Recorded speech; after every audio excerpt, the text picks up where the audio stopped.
Hoje, 26 de setembro de 2019, estamos entrevistando pelo Programa de História Oral do Tribunal Regional do Trabalho da 18ª Região, a servidora aposentada Ronaí Marta Proença Silva. Boa tarde, Ronaí. Boa tarde. Ronaí, em que data e local você nasceu?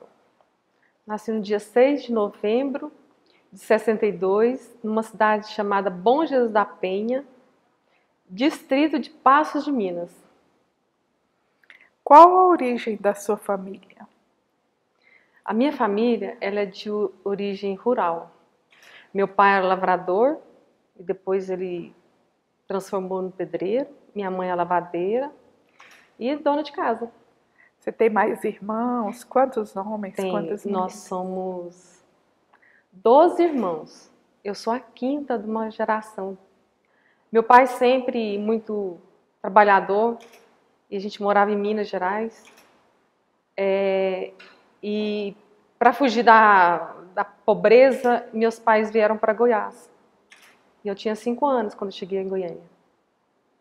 E quando nós chegamos aqui, meu pai veio porque ele recebeu uma proposta de emprego numa fazenda. E chegando aqui em Goiânia, na rodoviária, o meu pai não viu o patrão dele. E o que fazer? Porque é tanto de menino. Eu passei 3 noites dormindo no banheiro da rodoviária. E depois, 3 dias depois, o patrão dele chegou e levou a gente para a fazenda. Só que a situação foi diferente, porque 6 filhos era muito difícil. Aí, não deu outra, né? Meu pai perdeu o emprego. E a gente veio para Goiânia. Antes de vir para Goiânia, passou em Itaguaru, Itaúsul. Enfim, foi um momento muito difícil da nossa vida. Mas é o destino, né? Ronaí, quando adolescente, o que você aspirava a ser ao tornar-se adulta? Bem na verdade, eu nunca me permiti sonhar, porque filha de pobre, assim, eu tinha que trabalhar e estudar.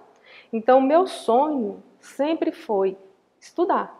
Eu queria, porque queria estudar, ser alguém para ajudar minha família, né? E para me ajudar também, porque minha maneira de vencer na vida seria estudando, né? E como eu disse, minha família é muito humilde, muito, né? Não tinha como ser diferente. Quando eu tinha 8 anos, eu já trabalhava de babá. Eu fui trabalhar numa casa, você vê tanto que a vida é engraçada. Eu fui trabalhar numa casa com 8 anos e o meu patrão trabalhava no centro administrativo. Para mim era um sonho trabalhar naquele lugar lindo, né? Um centro administrativo recém-inaugurado, era muito lindo. Por que eu falo que a vida é engraçada e ela prega peças? Eu tinha 8 anos quando eu trabalhei com ele. Quando o tribunal me homenageou com uma comenda em Anguera, quem que estava do meu lado recebendo a comenda? Dr. Wilder Tavares de Góes, que trabalhava com o Dr. Guedes, que estava aposentando e recebeu. Por isso que eu falo, a vida da gente é muito engraçada, né? Uma criança de 8 anos, no futuro, encontrar o patrão e receber o mesmo prêmio.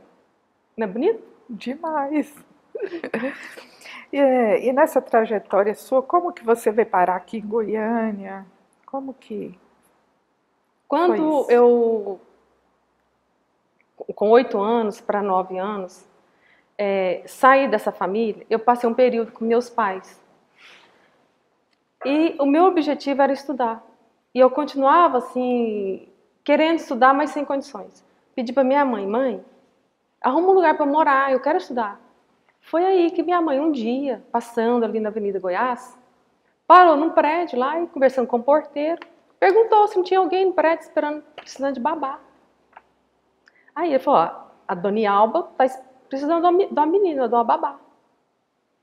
A minha mãe subiu, conheceu a Dona Alba, eu vou falar dona para a gente separar os momentos. Ela subiu, conheceu a Dona Alba e combinaram de me levar no outro dia para eu conhecer a família. Aí no outro dia eu fui. Cheguei lá, primeira carinha que eu vi, Milena pequenininha, de fraldinha. Aí ela falou, quem é você? Eu falei para ela, eu sou nova babá. Ah, então vamos brincar. Pegou na minha mãe e saiu. Aí foi ali que eu falei assim, agora eu tenho uma casa para morar. E foi ali que tudo começou, foi com ela. Em qual faculdade você se formou? E ao deixar a faculdade, o que tinha em mente para o seu futuro profissional? Tá. Antes de falar sobre a faculdade, eu vou falar da minha trajetória como estudante. O sonho de estudar era tão grande que eu pegava as coisas da estante e começava a ler.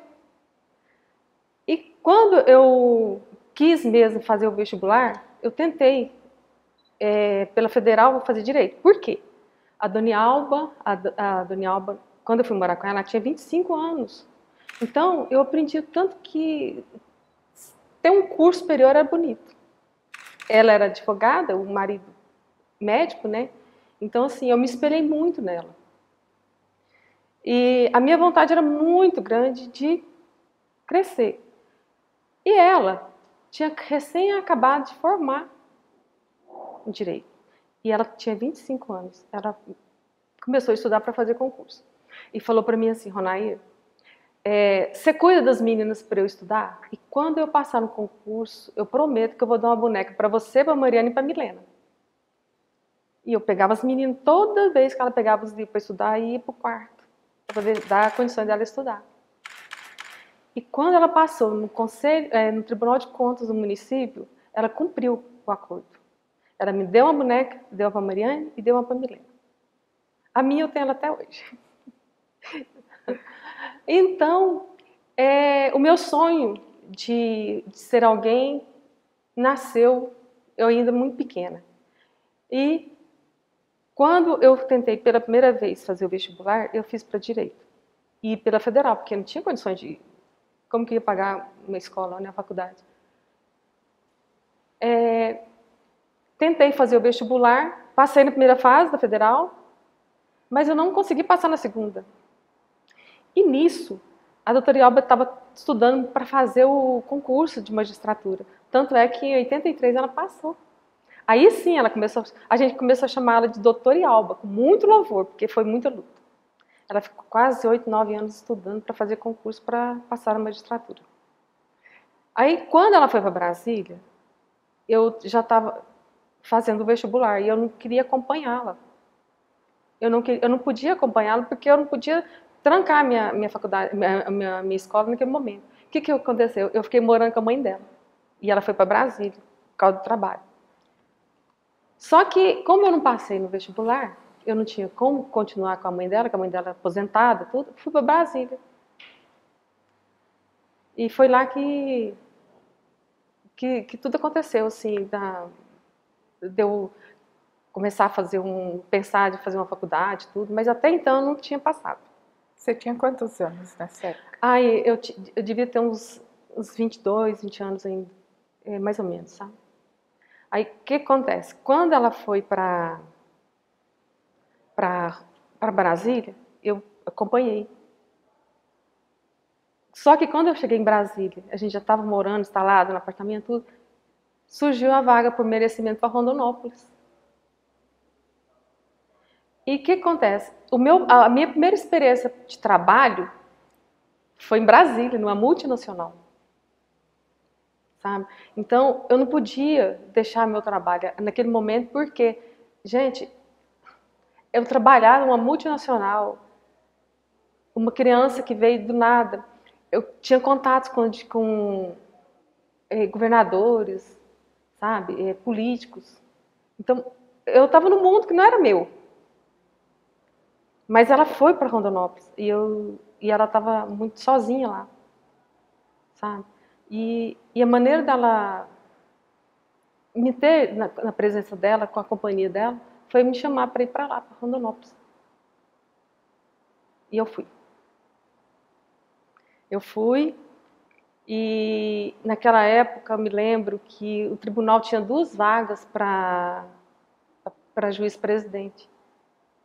Secretário especializado, mas não tinha vínculo com o tribunal, não. Era simplesmente uma função que o juiz tinha para ele. Ele podia indicar quem quisesse. E foi aí que eu entrei. Ela me indicou para eu... Foi a maneira que ela achou de me levar para perto dela. Entendeu?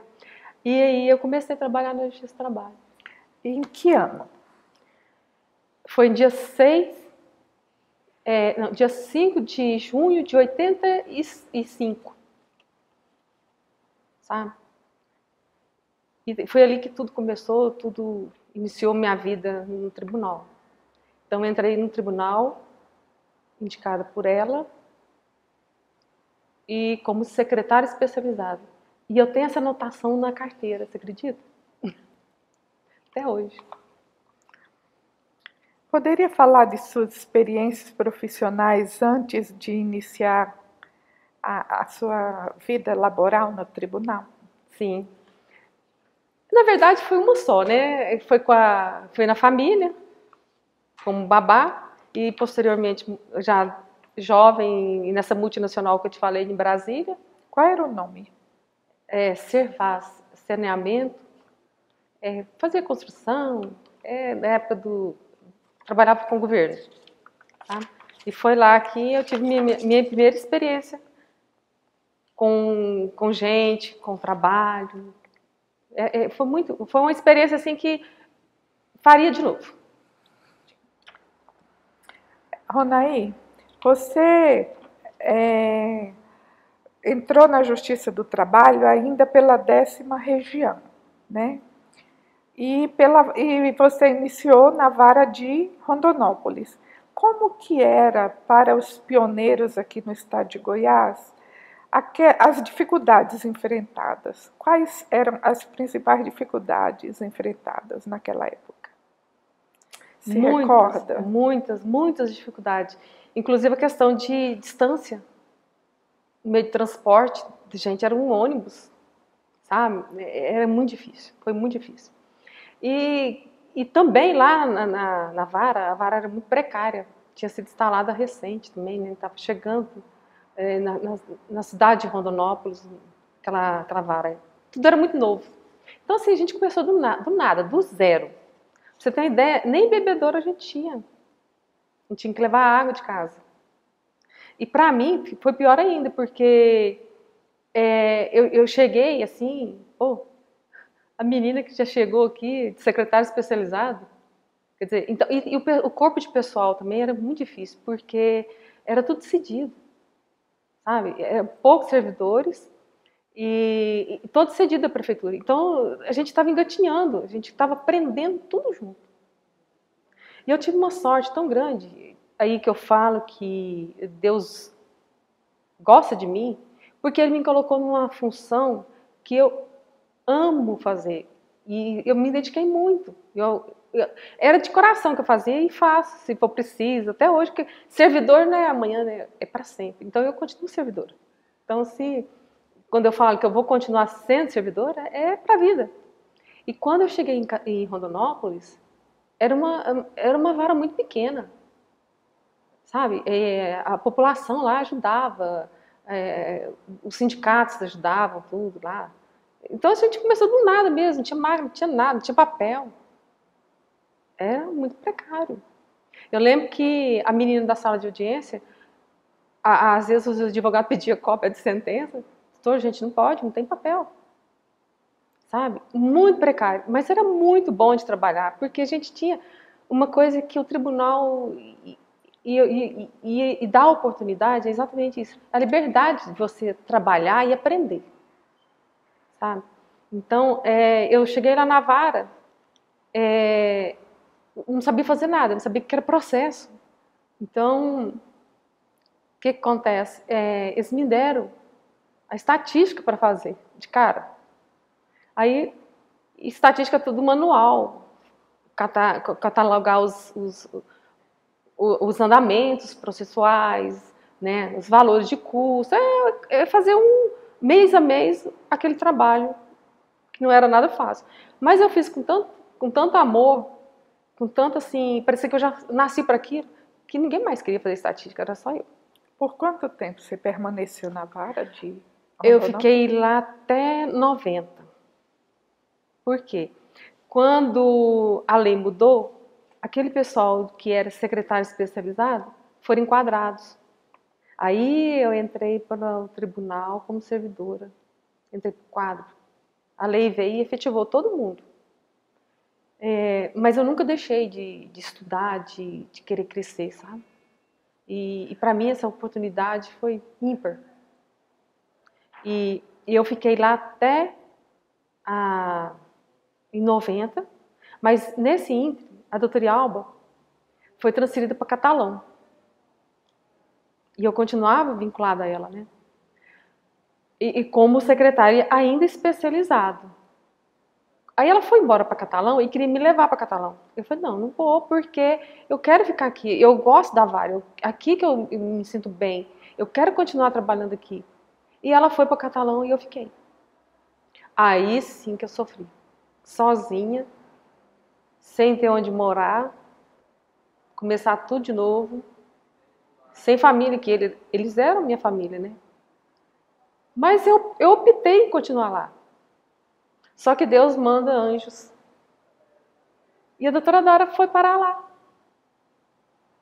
E para eu continuar lá na vara, a doutora Dora teria que me aceitar. Por quê? O cargo era de confiança. Cargo não, função de secretário especializado. Aí quando a doutora Dora chegou, fui conversar com ela para ver se ela tinha uma pessoa para colocar no lugar, se eu poderia ficar. Então a minha vida lá em Rondonópolis dependia da doutora Dora. Primeiro dia que ela chegou, ela trabalhou o dia inteiro, esperei o expediente terminar, todo mundo foi embora, fui lá conversar com ela no gabinete. Ela estava, eu lembro direitinho, Elione, ela estava trabalhando, levantou a cabeça, pois não, doutora, sou a Ronair, já sei, e continuou estudando, fazendo os despachos lá, assinando. Aí eu falei para ela, que para eu ficar ali eu dependeria dela. Ela falou assim, vai depender de você. Você vai ficar se você corresponder. Eu, então tá. E nunca mais. Aí foi nova vida.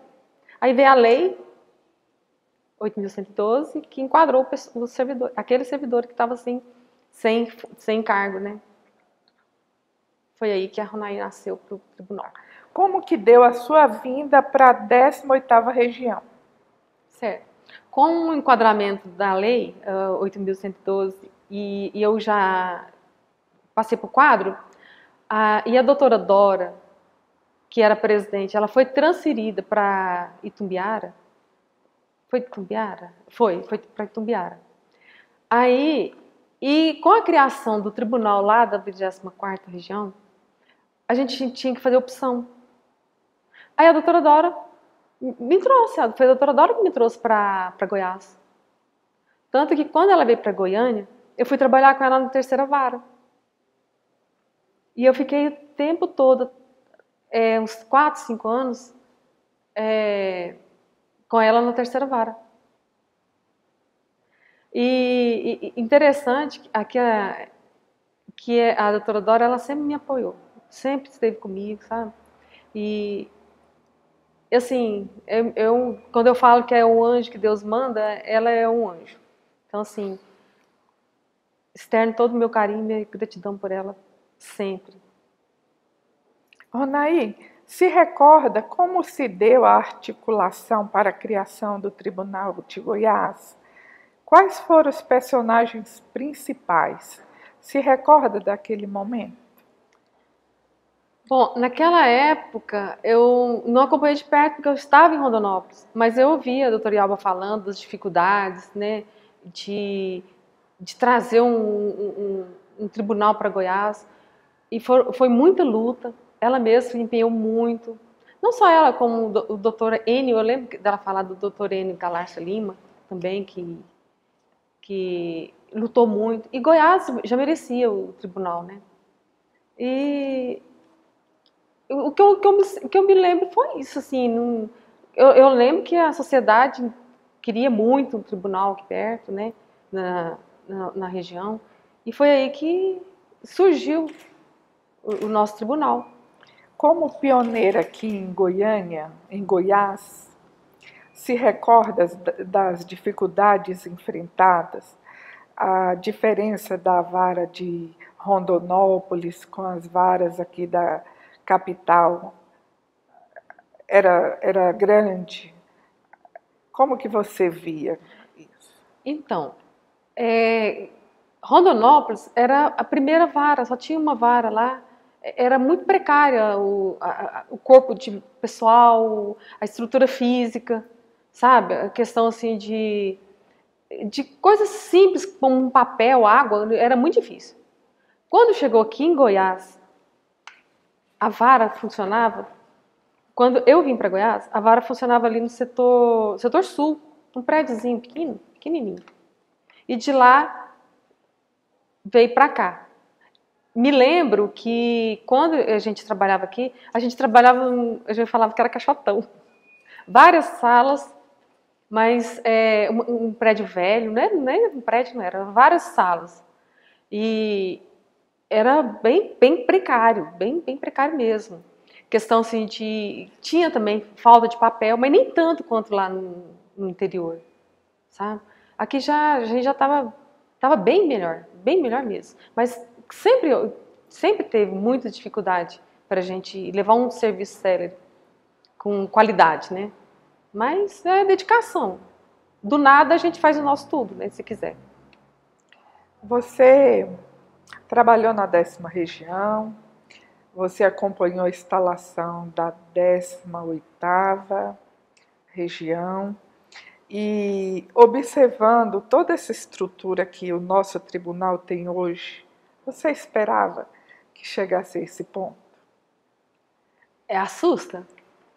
Assusta porque você vê uma justiça do trabalho funcionando lá na Avenida Goiás, vê um tribunal em 90 e ver uma estrutura que tem hoje, é assustador. Muito. Só quem vivenciou aquele momento lá sabe, gente. E tanto que foi difícil. Sabe? Pra gente que era servidor, era difícil. Imagina para o juiz que tinha a missão, a obrigação, o dever de levar, criar tudo aquilo lá e fazer funcionar. Não, é pioneiro mesmo. Pioneiro e hoje eu vejo esse pessoal chegando aí, eles são muito felizes, porque eles não vão ter muito trabalho. É só levar o que está pronto para fazer funcionar isso aqui. É muito gratificante, gente. Você vê uma vara lá na Avenida Goiás e vê isso aqui hoje. É uma evolução assim que você fala, não, gente. E é tão rápido, foi tão rápido. Você olha para trás, 30 anos, 40 anos, 79 anos. Gente, assusta. Ronaí, você trabalhou com diversos classistas, né? Eles eram importantes? Como você avalia o fim da representação classista? Trabalhei com vários vogais. Na época, eles eram chamados de vogais. E, inclusive, muitos deles, e também juntamente com o sindicato que eles militavam, eles ajudavam muito, não só na condução das audiências, mas também montando a estrutura física, sabe? Eu me lembro que eles ajudavam assim, com máquinas, traziam, ajudavam a articular servidores do município para trabalhar na vara. Então, assim, eles foram muito, mas muito valorosos mesmo para o tribunal. E lá em Rondonópolis mesmo, eles faziam muita coisa. Eu me lembro que eles chamavam as partes lá fora para conduzir uma conciliação. E isso era muito bom, porque desafogava um pouco a justiça, né? Só que eu não sei o que aconteceu, porque mudou de nomenclatura, juiz classista. Eles deixaram de ser vogais e passaram a juiz classista. Então, essa palavra juiz parece, não sei, na minha concepção humilde, parece que pesou para eles. E com o juiz classista e com uma carteira com brasão, não sei, eu acho que foi até questão assim, de mentalidade mesmo. Porque o que a gente via, na verdade, não era aquela harmonia que tinha antes. Era uma desarmonia entre juiz togado, juiz de carreira, com os juízes que militavam interinamente, né? Porque, na verdade, eles tinham prazo também para trabalhar. E eu me lembro que teve um dia lá na vara de Caldas Novas, que o juiz não pôde participar da audiência, e eles já estavam presentes na hora da audiência. Eles queriam que eu certificasse que eles estavam ali. Eu falei, mas qual que é o motivo? Para receber. Não. Que eu saiba, vocês recebem por sessão. E hoje não teve sessão, então não tem para falar em pagamento. Então, assim, o que a gente via é essa questão assim, de ver a atuação deles que é uma limitação deles, que eles achavam que eles podiam simplesmente, assim, isso é na minha concepção. Eles poderiam trabalhar como se fosse um juiz. Eu não posso falar não, porque é conclusão que eu tiro. Que, na verdade, eles foram responsáveis pela extinção da função deles. Mas que eles eram muito importantes. Eles eram, assim, conduzia, fazia negociação, orientava. Tinha classista que fazia o cálculo para o reclamante ver quanto que ele deveria receber, quanto que ele teria se fosse levar para frente, ou qual que seria a melhor maneira de chegar a entabular um acordo, sabe? Eles foram importantes. Ronaí, você sempre trabalhou em vara, né? E na vara de Caldas Novas, você trabalhou 25 anos. Fale-nos sobre as dificuldades enfrentadas pelos pioneiros que atuam no interior. A estrutura física e a quantidade de servidores eram satisfatórias? Não era satisfatório. Eu me lembro que quando eu cheguei para trabalhar em Caldas Novas, a vara do trabalho funcionava na saída para Minas Gerais. No centro industrial. E ali funcionava várias empresas que fabricavam biquíni, saída de banho. É o que move mesmo Caldas Novas. E não era um lugar muito bom. Quando eu cheguei para trabalhar, a vara já funcionava num prédiozinho de 3 andares, que até é a SICAM, é a junta comercial. A secretaria era no 1º andar e a sala de audiência era no 2º andar. Então, daí já começava a nossa dificuldade. Subir escada, carregando processo. Na época eu me lembro que o Dr. Pinho era o juiz, tinha que subir escada. Então, assim, não foi nada fácil. E naquela época de Caldas Novas, quando eu iniciei lá, eu me lembro que a gente não tinha papel para bater a sentença, sabe?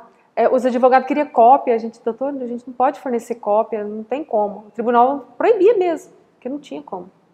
Ou a gente dava as cópias para o tribunal, ou a gente ficava sem. Ou para os advogados, a gente ficava sem. E era engraçado que as sentenças eram 3 vias. Aquelas máquinas Olivetti. Quando a gente errava uma palavra, você tinha que pegar um Errorex, ir lá, apagar a primeira página, a segunda página e a terceira página. Já era máquina elétrica, né? Exatamente. E aí, para colocar a letrinha no lugar, você tinha que ir assim, servicinho. Era um serviço artesanal. Aí quando chegou a máquina elétrica, aí já era bom, né? Já ajudou bastante. Eu me lembro que eu batia muita sentença pro Dr. Pinho com essa máquina. E quando eu cheguei lá na vara de Goiânia, eu fui para Caldas Novas, eu fiquei muito tempo no balcão, atendendo balcão. Só que o Dr. Pinho falou, não, essa menina tem potencial, E aí me levou lá para a sala de audiência. Foi aí que eu aprendi a trabalhar na sala de audiência. Sabe? Para mim foi um aprendizado muito grande. E o Dr. Pinho, eu devo muito a ele, porque foi ele que me deu a oportunidade de conhecer uma sala de audiência. E eu bati muita sentença. Quando a secretária de audiência entrou de férias, eu me lembro, eu substituí. Como eu tinha que fazer a audiência e digitar, não, datilografar, né, a sentença, o que eu fazia? Eu levava a máquina para casa e à noite eu ia bater essa sentença. Então em casa eu tinha mais tempo, aí eu não errava tanto. Mas não foi nada fácil. Não foi nada fácil. Eu me lembro que o Dr. Pinho, ele tinha, assim, ele queria fazer a coisa funcionar direitinho, mas ele não podia atender o advogado com as cópias, né? E aí era muito difícil, não era nada fácil, não. Servidor, então, era tudo decidido da prefeitura. Tinha o diretor, mas o resto era tudo da prefeitura. E eu me lembro também que quando descia aqueles processos do TST, o Dr. Pinho me pôs para eu analisar os processos para ele. E eu analisava, fazia um roteiro, aconteceu isso, aquilo, e até a decisão final. E ele nunca mais olhou para o processo, passava tudo para mim. Então, assim, a experiência que eu aprendi com ele foi gritante, sabe? Para mim, foi uma experiência muito boa. E as dificuldades fazem a gente crescer, Ione, sabe? A gente não tem papel, mas a gente faz acontecer, sabe? Não tinha servidor, mas a gente fazia serviço de 2, de 3, ficava fora do expediente, mas sempre funcionou. Saía o serviço, não tinha como. Não tinha que ser diferente, né? A Justiça do Trabalho é uma justiça célere, ela tem que entregar a prestação. Então, a gente fazia de tudo para fazer o nosso cliente sair dali feliz. Porque o nosso cliente é o trabalhador. Ronaí, o nosso regional está sempre em expansão. A cada gestão ele cresce mais. Acredita-se que a continuidade administrativa e a preparação dos nossos magistrados e servidores é o que faz o Tribunal de Ponta. Você concorda com essa afirmativa? Ou, mais ainda, apontaria outros fatores? Concordo plenamente com essa colocação. O gestor, ele tem uma missão que é continuar um trabalho iniciado por um outro colega. E o que faz o nosso tribunal crescer é exatamente isso. Vamos dar um exemplo aqui. O Dr. Platão, quando ele assumiu a presidência, o que ele fez? Ele fez um raio-x do que precisava de melhorar o tribunal. E, na minha concepção, o Dr. Platão ele foi muito inteligente. Eu não sei nem se ele tem formação de administração, mas ele teve visão. O que ele fez? Ele traçou umas diretrizes, mexeu no quadro de servidores. Eu não sei se você se recorda, mas ele mexeu todo dia na estrutura física. Física não, de pessoal. E ele valorizou o pessoal. Então, o tribunal do Dr. Platão, eu falo na gestão dele, foi diferenciado por conta disso. Antes e depois. Então, para mim, é um exemplo assim, de administrador. E o que veio após ele, o que ele fez? Continuou o trabalho e melhorar aquilo que ele já tinha implantado. Né? Então, assim, é importante que haja essa continuidade. Quando eu assumi lá em Caldas Novas, por exemplo, na diretoria, que eu fui indicada também na época do Dr. Platão, em 97, eu fiz isso. Eu tive essa visão também, de ver que o servidor, onde que eu poderia mexer para melhorar. E aquilo que estava funcionando, não tinha por que mexer. Então, isso é importante. É você traçar um raio-x das atividades, do ver o que está funcionando e aquilo que não está funcionando. E aquilo que está funcionando, mantém. E o contrário, não. E o gestor tem que ter essa visão. Se está funcionando direitinho, não tem porquê. questão de servidores, ele valorizou muito o servidor. E hoje o nosso tribunal, ele de lá para cá, ele cresceu muito exatamente por isso. Porque o tribunal o corpo, juiz e servidores. E o tribunal, enquanto administração, ele preocupa muito. Tanto é que tem um curso para servidores. Então, assim, investe muito na qualidade, né? Então, é importante, sim, valorizar o servidor. É importante, sim, o gestor ter visão e melhorar sempre. A filosofia tem que ser essa mesmo. É melhorar aquilo que você está fazendo. Por que a justiça do trabalho é importante? Ela é importante porque ela é a casa do trabalhador. Eu falo que aqui é a casa de quem dá a sua força de trabalho. Ela é importante porque é aqui que o trabalhador vem buscar guarida. Se ele está lesado no seu direito, nós estamos aqui para socorrer. Ela é importante porque acolhe, ela é acolhedora. A justiça do trabalho é acolhedora. As pessoas às vezes rotulam, a justiça do trabalho é protetora. A justiça do trabalho não é protetora. Quem protege é a lei. A legislação trabalhista que prevê que o empregador, o empregado, ele tem que ter uma casa, tem que ter um juiz que cuida dele. E o juiz revestido da missão de cuidar, de zelar, estamos aqui. Então, essa aqui é a casa do empregado. Então, ela é importante por isso, porque ela acolhe aquele que é lesado, acolhe aquele que se sente prejudicado. Então, a justiça do trabalho, para mim, é isso. É a casa do empregado. E por que ela incomoda? Aí é uma outra questão. Ela incomoda porque... Por que existem leis? As leis existem para aqueles que não cumprem uma obrigação, uma determinação. Ela incomoda exatamente por isso. Porque se o empregador não cumpre um contrato de trabalho, ele vai ter que responder. Onde? Lá na Justiça do Trabalho. E ela incomoda, vai incomodar mais ainda. Por quê? Hoje, principalmente quando o reclamante entra com uma ação, a entrega da prestação é muito rápida. É uma justiça célere, né? Que ela persegue o que é dela. Por que isso? Na fase de execução é a parte mais difícil do processo, na minha concepção. Só que nós temos muitas ferramentas, né? Nós temos Bacen, nós temos Detran, então é uma gama. Se o empregador não cumpre com a lei, o juiz está ali como operador de fazer valer os direitos. Então, persegue, incomoda e vai perseguir. Né? E a ascensão da justiça é essa. O objetivo é essa. É buscar condições de dar àquele que deu a sua força de trabalho o direito de receber pelo trabalho que ele executou. Ronaí, a Justiça do Trabalho completou em maio deste ano de 2019 79 anos de história.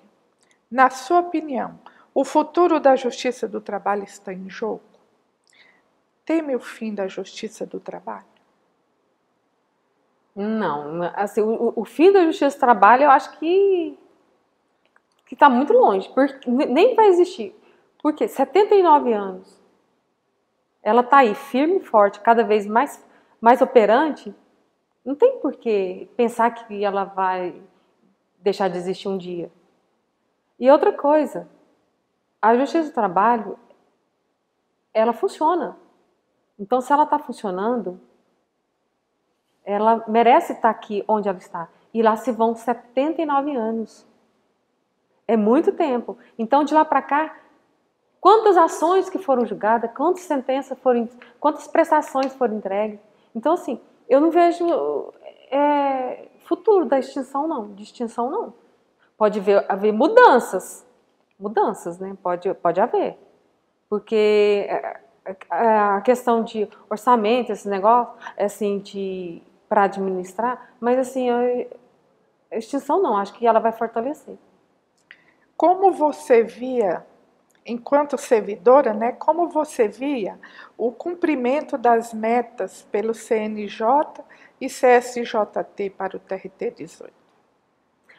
A questão das metas, ela é boa porque ela agiliza mais a entrega da prestação, né?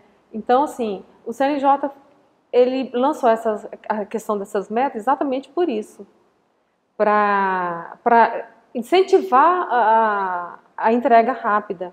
E eu me lembro que os juízes, até hoje, eles ficam assim preocupados em bater essas metas. Por quê? Para o tribunal é bom, para a Justiça do Trabalho é bom, né? E o CNJ, ele zela pelo Poder Judiciário. Então, a gente tem que fazer com que essas metas sejam cumpridas mesmo.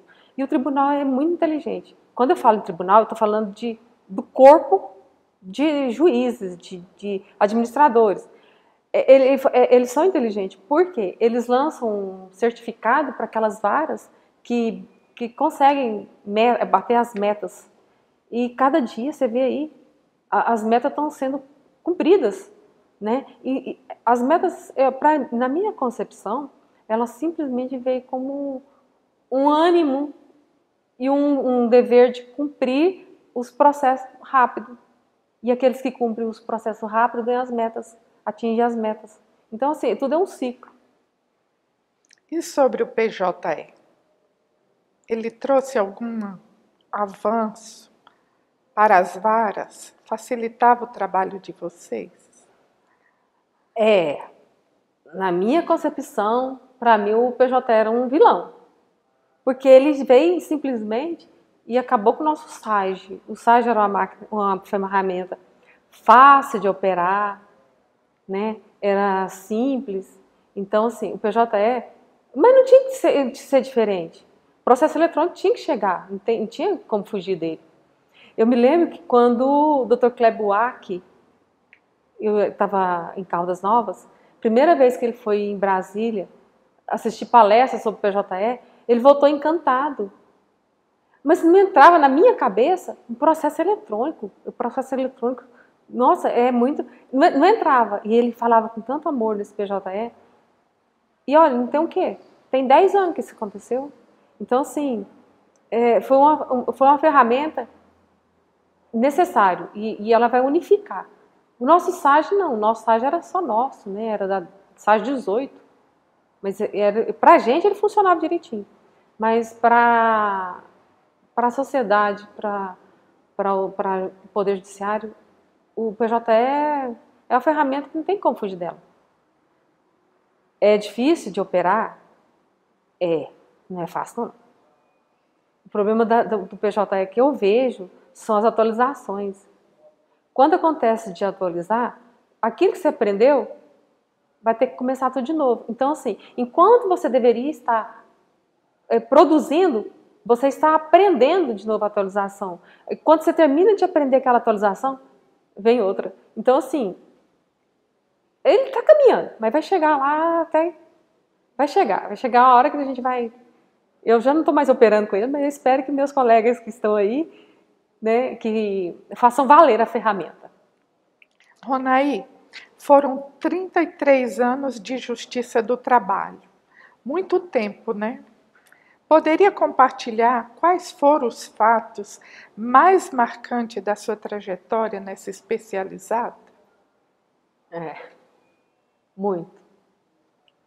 Muito foram a trajetória, muitos foram os sabores, muitos foram as alegrias.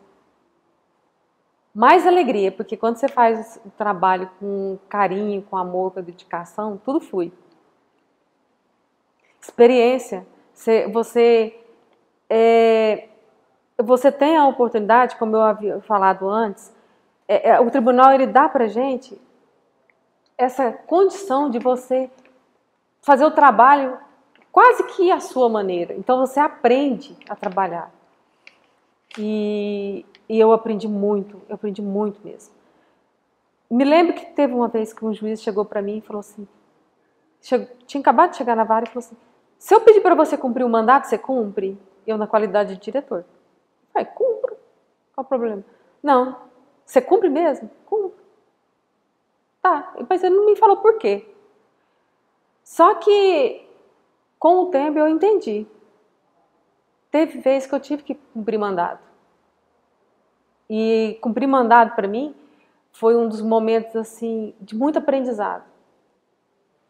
Uma vez eu fui fazer um mandado de remoção. Era um fogão que estava garantindo um processo trabalhista. E eu tinha que remover aquele fogão. Quando eu cheguei no local para remover esse fogão, eu vi uma criança trabalhando e uma máquina de costura ali do lado. Era uma marcenaria. Aí o senhor veio, me atendeu, tudo. Eu falei que eu me apresentei como oficial de justiça, que eu vim buscar o fogão. E ele era o guardião, o depositário fiel, né? Aí ele falou assim, o fogão não está mais aqui. O fogão, o patrão levou. Eu falei, nós temos que resolver essa questão. O juiz pediu para eu remover. Ele falou assim, você está vendo aquela máquina ali? Aquela máquina está ali porque eu estou esperando o prego vir comprar minha máquina, porque eu não tenho dinheiro nem para comprar comida para minha filha. Então, assim, para mim, que lá foi uma experiência. O que eu fiz? Marquei um horário com ele lá na vara, liguei para o advogado do reclamante, expliquei os fatos e tentamos fazer um acordo. E fizemos um acordo. Ele fez um armário para o advogado do reclamante, como os honorários, e eu entrei com a parte do dinheiro. Eu paguei o reclamante.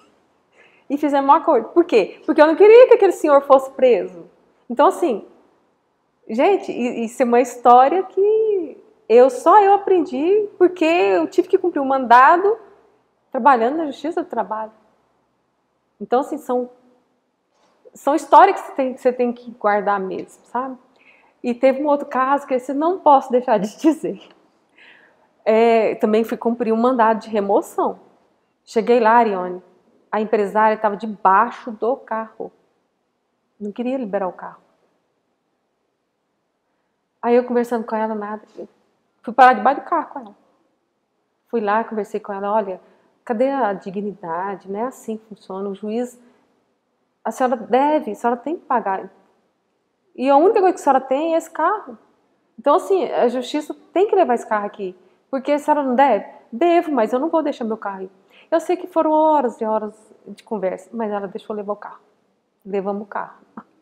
Então, assim, são histórias que só a gente que vivenciou dá valor, e dá valor num tribunal que me dá essa oportunidade de eu fazer esse tipo de coisa.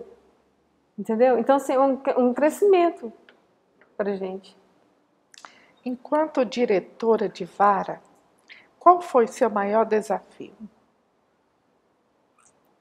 Muitos desafios. Mas eu encarava os desafios como um fato normal que tinha que acontecer. Você tinha que, como diretor, você tinha que estar preparado para ser psicólogo, para ser administrador, para ser um gestor. Então, assim, a gente não tem uma cartilha de como ser um diretor. O que eu fazia? Eu sempre me preocupava, isso aí eu sempre fiz, foi chegar na vara e olhar cada servidor. Se eu sentia que tinha alguém que não estava bem, aí eu chamava para tomar um cafezinho. E ali eu resolvia a questão. Para mim, trabalhar com o pessoal era a parte mais difícil. Mas graças a Deus, eu sempre consegui com que todos tivessem o mesmo objetivo, que é servir. Nós somos servidores. Então, e o desafio, igual eu estou te falando, as coisas fluem natural. Você tem que ter atenção para os fatos. Tem que estar preparado para tudo que vai acontecer. Ser diretor não é só ser o comandante de uma vara. Eu sempre falava para meus colegas, a gente não é diretor, você está diretor. Amanhã, você não está mais no cargo e você volta a ser um colega normal. Então, assim, estar diretor é uma função temporária. É uma missão. E você tem que ter essa visão de administrador de psicólogo. E o principal é você se doar, dedicação total. Porque você tem que estar bem para atender um balcão, porque você pode ser chamado em balcão. E a experiência de balcão, Orione, é uma escola. Sabe, você atende pessoas felizes, com problemas, pessoas que geralmente chegam no balcão com raiva da Justiça do Trabalho. E eu tinha prazer de atender as pessoas, sabe? Então, assim, era uma missão, um sacerdócio.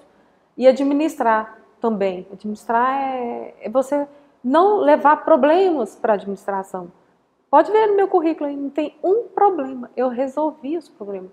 Administrar é você administrar. E, inclusive, os problemas. Você não tem que administrar problemas, você tem que consertar os problemas.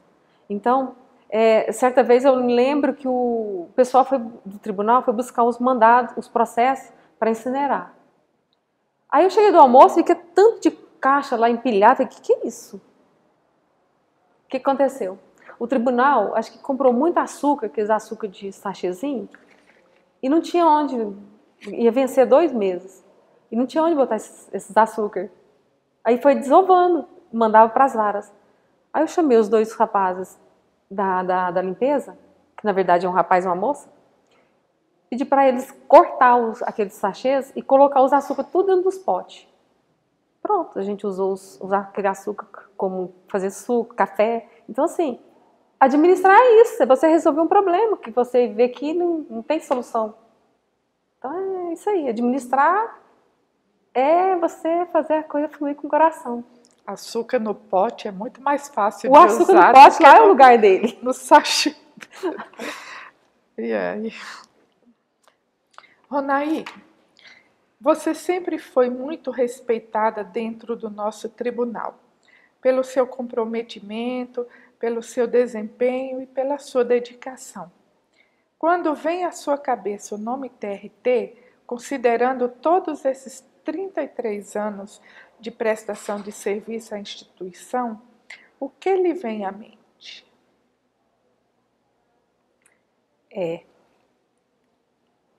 Vem uma palavra: gratidão. Gratidão pelo que eu fui, pelo que eu sou hoje. A escola que a gente tem aqui, nesse tribunal aqui, é uma escola assim, de ser humano. E quando eu falo de TRT, eu não estou falando da estrutura física. Estou falando do corpo de gente, de pessoas, juízes, desembargadores, servidores, sabe? E o TRT, para mim, é a minha casa. Minha casa. O que eu pude fazer, eu fiz da melhor maneira possível, com dedicação.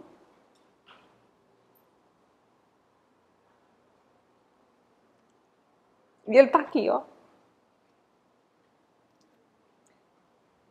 E vai sempre estar, porque a gente tem que ser grato por aquilo que se conquistou em vida. E aqui no tribunal, foi minha vida, eu vivi aqui. Tantas pessoas que a gente conheceu.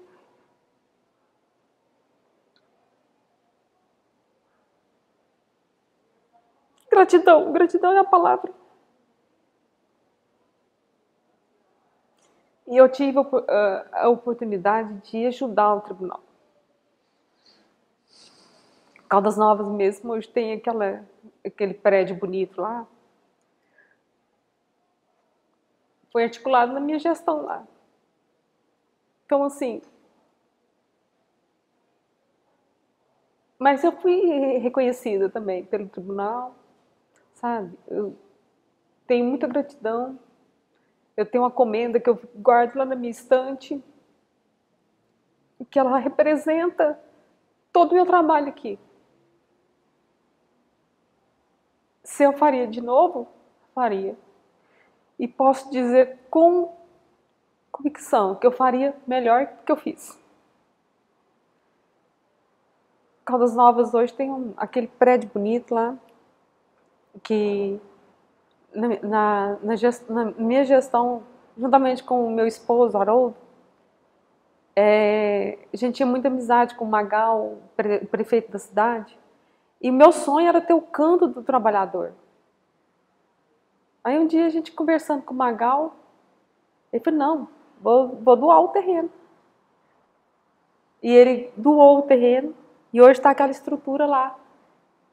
Então, a minha gratidão pelo tribunal está lá, e meu nome está na placa. O mais importante é isso.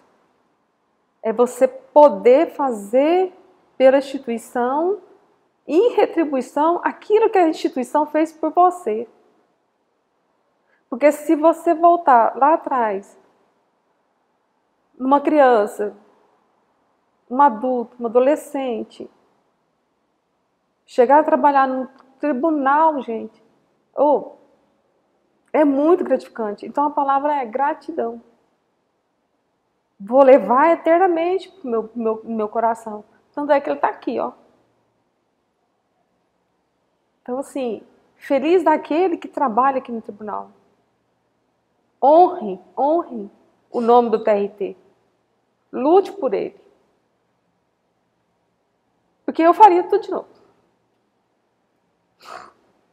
A partir de suas experiências, que palavras deixaria a um servidor que está iniciando sua carreira na justiça trabalhista? Que seja bem-vindo à casa TRT, a sua família. Isso aqui é uma família. Amor, dedicação, comprometimento. E o resto vai fluir naturalmente. Faça com que as pessoas acreditem em você, no seu potencial. Sabe? Não dê desculpa pela falta de papel que seja um obstáculo para você fazer o seu serviço. Não. Acredite em você, acredite na instituição, acredite no tribunal. E ame o tribunal acima de tudo, porque aqui é a nossa casa. Então, que ele honre o tribunal com amor, dedicação e comprometimento. Só isso. É fácil. Que mensagem quer deixar registrada para aqueles que futuramente terão acesso a esse depoimento? Que esse depoimento foi feito de coração por uma servidora. Servidora é aquela que serve, sem saber a quem, sem distinção, sem achar que um juiz, um desembargador, é melhor que uma pessoa que trabalha na limpeza. Então, assim, amor. Aqui eu posso dizer, eu vim, vivi, servi, e um dia vou partir. Quem é Ronaí Marta Proença? Na opinião de Ronaí Marta Proença. Essa aí é uma questão bem forte, né? Eu mesma falar de mim. Mas eu mereço falar de mim. Por que não? Né? Eu me considero uma pessoa simples, de vida simples também, que acredita na vida, que acredita no potencial humano, que acredita nas pessoas, sabe? Que eu acredito assim que tudo vai melhorar. Depende de nós. Então, a Ronaíra é essa pessoa que acredita, que vive intensamente e que acredita na vida, acredita muito na vida. Que a vida para mim é vida, o resto é ida. Então, é isso aí. E o que Ronaí pensa que é a vida? A vida é isso aqui. É o ar que eu respiro, é o momento que eu estou falando com você. A vida é você conquistar cada dia uma coisa nova. É você ser útil, é você fazer a diferença na vida da outra pessoa. É você se doar e você deixar aqui seu nome na placa. Isso é vida.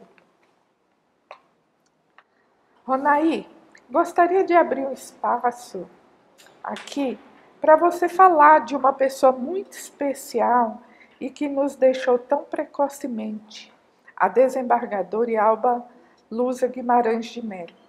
Ninguém melhor do que você, uma de suas filhas, para falar sobre aquela mulher determinada, mãe, guerreira, juíza. Poderia falar sobre a doutora Yalba, a desembargadora Yalba? Falar dela é de muita responsabilidade, mas ao mesmo tempo é muito gratificante.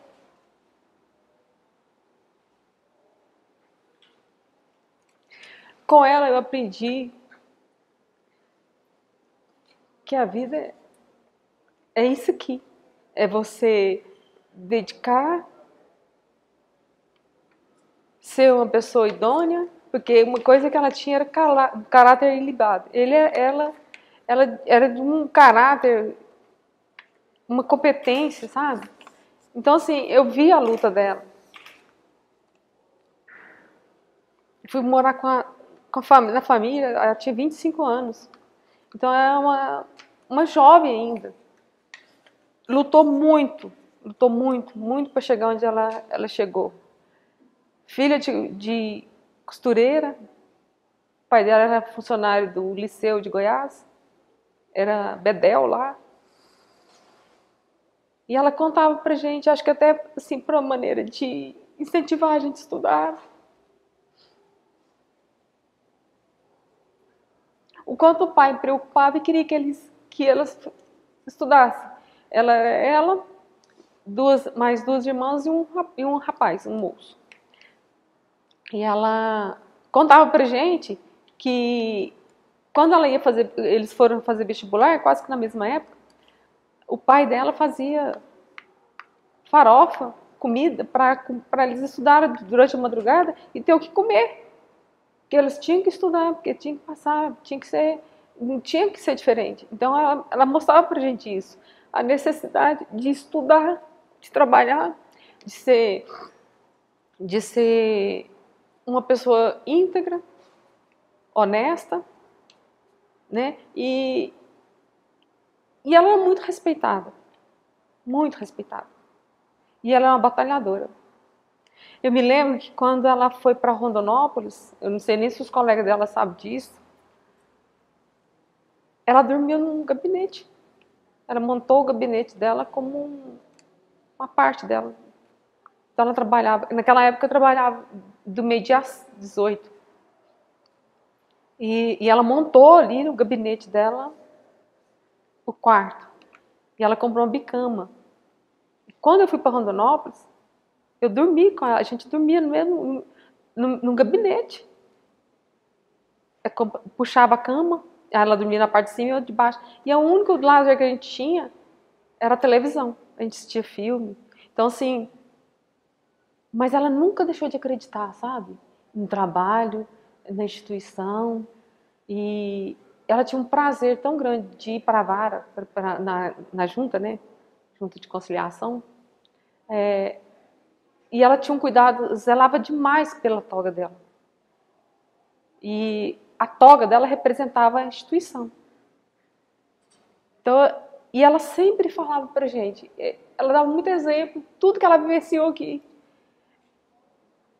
Ela falou assim um dia pra gente, pra mim e pra Milena, que a gente trabalhava direto com ela, que quando a gente pegasse um processo, lembrar que atrás daquele processo tinha um pai de família esperando receber aquilo que era devido a ele, porque tinha filhos esperando.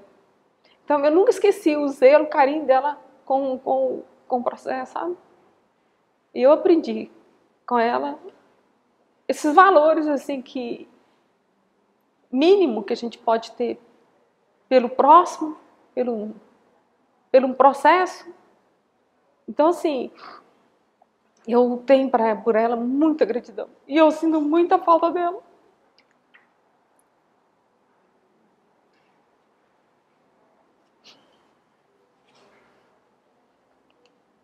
Mas ela nunca deixou de acreditar, assim, que tudo ia melhorar. Eu me lembro que quando ela começou a trabalhar, ela me punha para coletar para elas a jurisprudência. E aí eu tinha o maior zelo de catalogar, pegar aquele diário oficial, recortar a jurisprudência, colar num arquivozinho. E quando ela ia sentenciar, ela ia lá naquela pastinha e pegava a jurisprudência conforme o caso que ela estava julgando. Então, assim, foi uma guerreira que me valorizou muito. E eu me lembro que ela me considerava como filha, porque eu considerava ela como mãe, apesar de nunca ter chamado ela de mãe, mas quando eu falava dela, eu me referia a ela como mãe.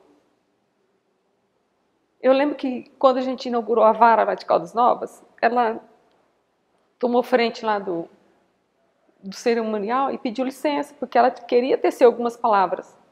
Aí ela falou de mim, que Deus dá ao filho natural e tem aquele que busca. E ela me buscou. E se ela tivesse certeza que ela poderia colher uma outra criança que fosse igual a Ronair, ela buscaria, porque a felicidade de ela ter me criado, me tornado uma pessoa boa, uma pessoa idônea, um exemplo para ela. Eu sei que ela sentiu muito orgulho de mim. Eu sempre tentei retribuir essa confiança que ela tinha por mim, estudando, trabalhando e sempre procurando melhorar. E eu nunca deixei de ligar para ela, mesmo de longe, né? E eu sei que o zelo dela comigo também era grande, muito grande. E eu tenho por ela um amor fraterno, amor de mãe.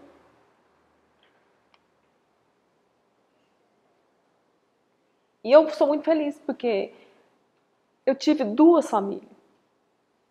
Uma que me deu a vida e a outra que me ensinou a viver. E ela me ensinou a viver essa vida. Então, para quem for ver esse depoimento ou ler, vai saber que eu sou uma pessoa muito grata a ela. Assim como eu sou grata também pelo tribunal. E aqui, eu queria até reformular uma frase que eu falei antes. Na verdade, eu vivi, eu servi e venci. Eu acho que isso aqui resume minha vida. Você se recorda daquela época, de 1999, mais precisamente, quando havia uma cogitação da extinção da Justiça do Trabalho?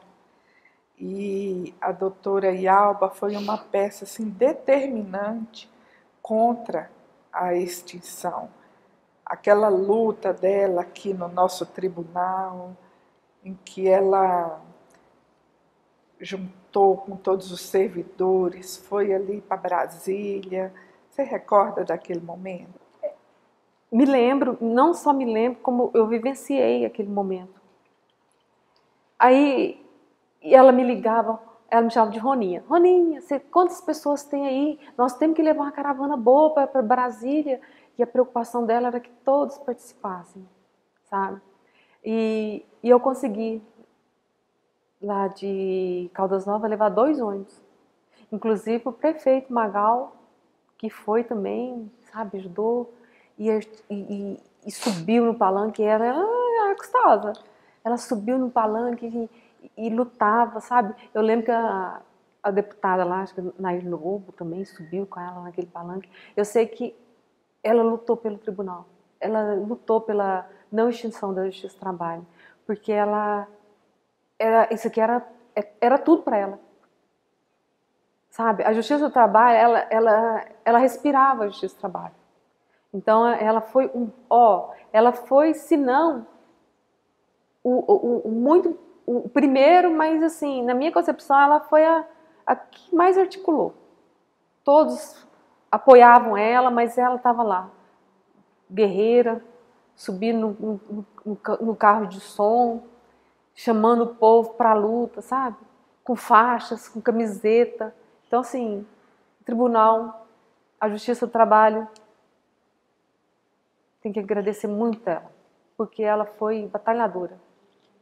E ela fez por amor. E eu não me lembro dela ter falado nenhuma vez assim, tô cansada. Não. E se fosse necessário, eu acho que ela faria tudo de novo. Porque o amor que ela tinha pelo tribunal, pela Justiça do Trabalho, era lindo.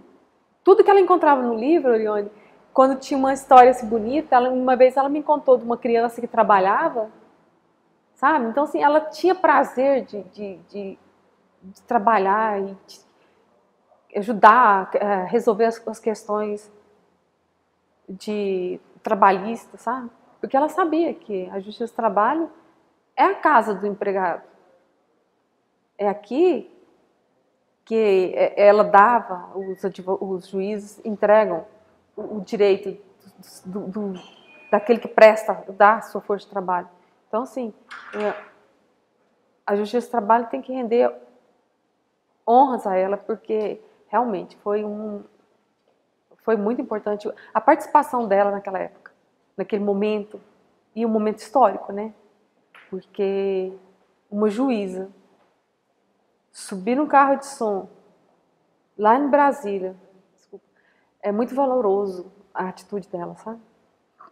E o melhor aconteceu, né? Graças a Deus. A Estamos aqui Justiça firme do e forte, Trabalho, né? não foi extinta. E nem vai ser, né? Porque é uma justiça que trabalha, que funciona, que resolve as questões, uma justiça séria, que só... Vai falar o que sobre a Justiça do Trabalho? Só bem, só bem. Porque quem tem que temer a justiça são aquelas pessoas que não cumprem com a lei. Cumprem o bonitinho, tem uma boa assessoria, uma empresa que tem uma boa assessoria, ela não tem que temer a Justiça do Trabalho. Né? A Justiça do Trabalho está aqui como se você não cumprir com as leis, eu estou aqui. Eu vou atrás, eu busco o que é meu. Mas fazendo direitinho, não tem por que temer. Pelo contrário, só tem que agradecer, né? Porque realmente a casa do trabalhador é isso aqui. Em nome do TRT 18, quero te agradecer pelos seus valiosos depoimentos. Você estará para sempre na memória do TRT 18. Eu que agradeço. E eu fiquei muito agradecida pelo tribunal de ter lembrado de mim, você principalmente também, que eu sei que o teu trabalho que você faz aqui à frente é valoroso, sabe? Então, assim, eu só tenho que agradecer pela oportunidade e abrir esse espaço aqui, deixar registrado o depoimento, é muito importante para a futura geração. Parabéns pelo trabalho. Muito, muito, muito prazeroso fazer isso aqui. E eu agradeço.